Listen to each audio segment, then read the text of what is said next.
Chapter 14. After these things, in the 4th year of this week, on the new moon of the 3rd month, the word of the Lord came to Abram in a dream, saying, Fear not, Abram, I am your defender, and your reward will be exceedingly great. And he said, Lord, Lord, what will you give me, seeing I go from here childless? And the son of Masech, the son of my handmaid, is the Damascene Eliezer. He will be my heir, and to me you have given no seed. And he said to him, This man will not be your heir, but one that will come out of your own bowels. He will be your heir. And he brought him forth abroad, and said to him, Look toward heaven, and number the stars, if you are able to number them. And he looked toward heaven, and beheld the stars, and he said to him, So shall your seed be. And he believed in the Lord, and it was counted to him for righteousness. And he said to him, I am the Lord that brought you out of Ur of the Chaldees, to give you the land of the Canaanites, to possess it forever. And I will be God to you and to your seed after you. And he said, Lord, Lord, whereby shall I know that I shall inherit it? And he said to him, Take a heifer of 3 years, and a goat of 3 years, and a sheep of 3 years, and a turtle dove, and a pigeon. And he took all these in the middle of the month, and he dwelt at the oak of Mamre, which is near Hebron. And he built there an altar, and sacrificed all these, and he poured their blood upon the altar, and divided them in the midst, and laid them over against each other. But the birds he did not divide. And birds came down upon the pieces, and Abram drove them away, and did not let the birds touch them. And it came to pass, when the sun had set, and the ecstasy fell upon Abram, and lo, a horror of great darkness fell upon him.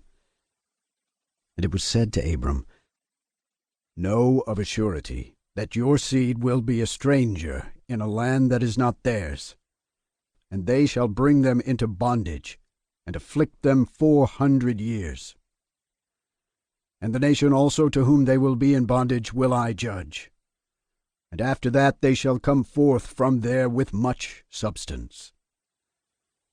And you shall go to your fathers in peace, and be buried in a good old age. But in the 4th generation they shall return there, for the iniquity of the Amorites is not yet full. And he awoke from his sleep, and he arose, and the sun had set. And there was a flame, and behold, a furnace was smoking, and a flame of fire passed between the pieces. And on that day the Lord made a covenant with Abram, saying, To your seed will I give this land, from the river of Egypt to the great river, the river Euphrates, the Kenites, and the Kenizzites, the Cadmonites, the Perizzites, and the Rephaim, the Phacharites, and the Hivites, and the Amorites, and the Canaanites, and the Girgashites, and the Jebusites. And the day passed, and Abram offered the pieces, and the birds, and their fruit offerings, and their drink offerings, and the fire devoured them. And on that day we made a covenant with Abram, according as we had covenanted with Noah in this month. And Abram renewed the festival and ordinance for himself forever.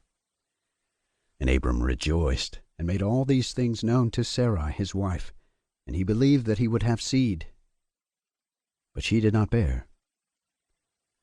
And Sarai advised her husband Abram, and said to him, Go into Hagar, my Egyptian maid.